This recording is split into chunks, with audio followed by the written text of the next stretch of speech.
All right, welcome back, everybody.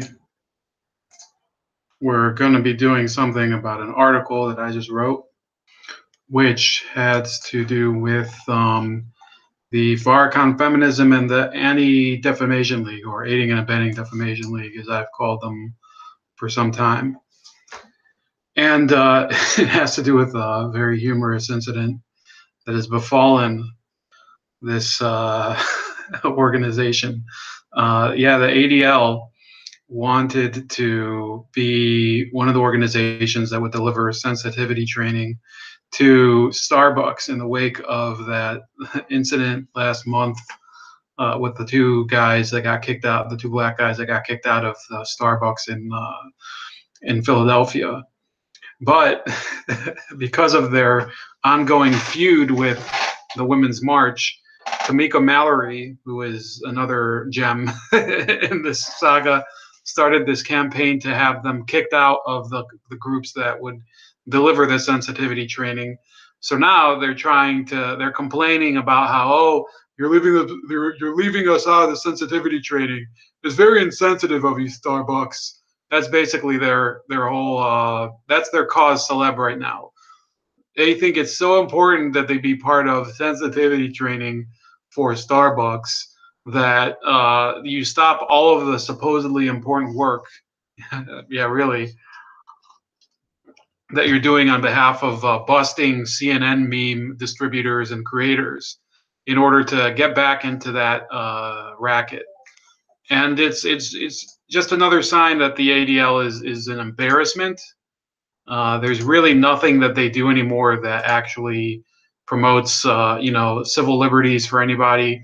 But the ACLU have in their name the words American Civil Liberties Union, and they still betray it. What does the ADL have in its title? Defamation. What they do? They defame people that don't like the ADL. Sorry, Anthony Logan, I accidentally said his name. And basically what's been going on is that up until now, nobody really dared to actually reject the ADL. But because progressivism is so self-destructive, they finally, their own Frankenstein monster came and attacked them. This is, a lot of people say, oh, if you censor people, you're Adolf Hitler. Well, in this case, you have, this might be an even more risque analogy. Jonathan Greenblatt, the head of the ADL, is like Torquemada. Those of you that don't know who Torquemada is, he was the Grand Inquisitor in Spain in the 15th century. That's when they were basically torturing people who weren't Catholic enough. And that's basically how he behaves. Anytime that you say anything that's, in some way can be construed as anti-Semitic, you get inquisited or basically purged by Jonathan Greenblatt, including people. What was it? 2 months ago, after Gary Cohn I don't remember if he was fired or he resigned from the White House Advisory Council. So Trump said, "Oh, you're a globalist. We love you, even though you're a globalist, and we accept you."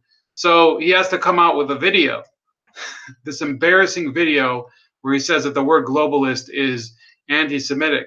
And I'm telling you, read through this article, share the article. It's on Steemit. It's below, and help get this message out that the ADL is falling apart. Malevolent Rider says, "Happy Star Wars Day."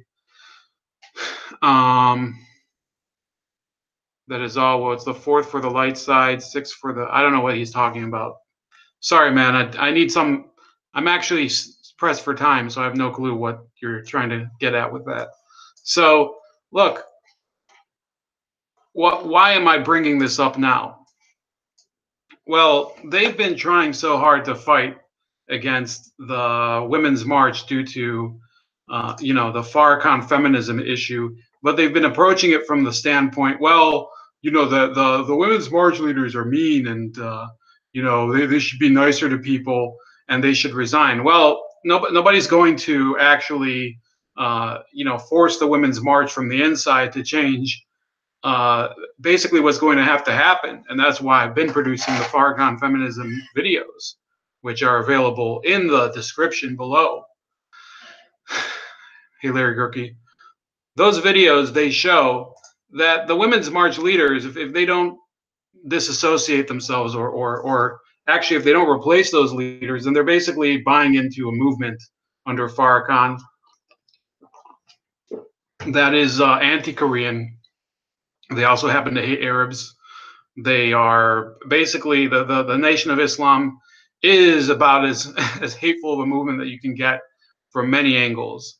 But Greenblatt never went that way. He decided to say, oh, these people are hurtful. They make me feel bad. They make me want to buy a new subscription to Rogaine just so I can get some of my dignity back. Have some friggin', balls, man.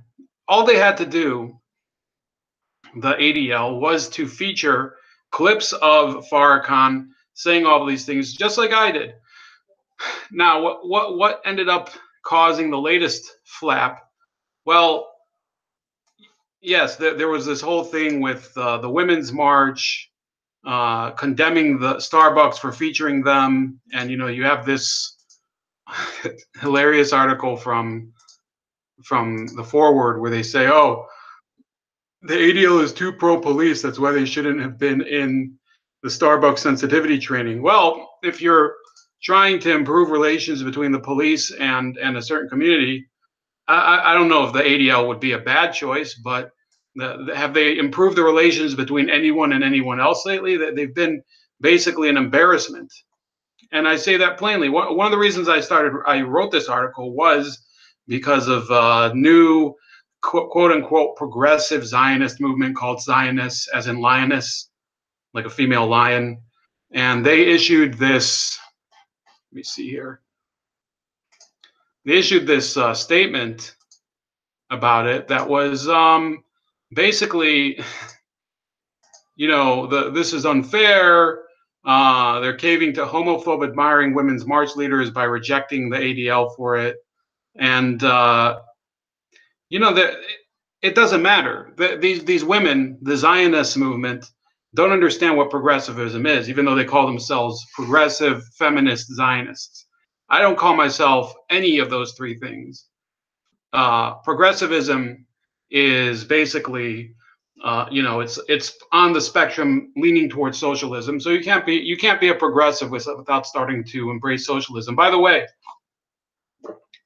the standard bearer for moderate progressivism in the past few years, Hillary Clinton, who, many would say, oh, she's not really a progressive. Well, she gave ample evidence of why she shouldn't be considered a progressive. This week she said, oh, some people might have held it against me that I'm a capitalist. Okay, well, there you go. That shows that progressivism is inherently anti-capitalist. Okay, and if you're defining yourself as a capitalist, you don't belong in charge of a progressive movement, I guess, so I'm not a progressive. Certainly not a feminist. I don't know what the hell they're calling for now. They're complaining that the WNBA doesn't make as good of a salary as the NBA. Well, if you watch a WNBA game, the quality and pace of play is not even at the level of high school men's basketball. So no, I'm not a feminist. And you have Mayim Bialik, who's also, she considers herself a Zionist feminist, who says you shouldn't be able to call women girls, but nobody ever hears people calling men boys. That's her attitude. So no, I don't subscribe to any of those movements. That's kind of a joke to me, and it's unfortunate because there are some women who are part of that movement, Zionists, that they're very good spokespeople on behalf of their belief systems. It's just the belief system has no coherency. So you can have a good spokesperson for an idea that has very little substance to it. It's the same way as, there was, some of these buzzwords from the 90s. I remember they're using words like synergy and paradigm and things like that weren't, that was like that was the Office Space generation. That was the Dilbert world where you'd go to an office meeting and they'd be using words that sounded sophisticated but weren't. And then later they started getting replaced by, the Come to Jesus movement and other more idiomatic expressions of that.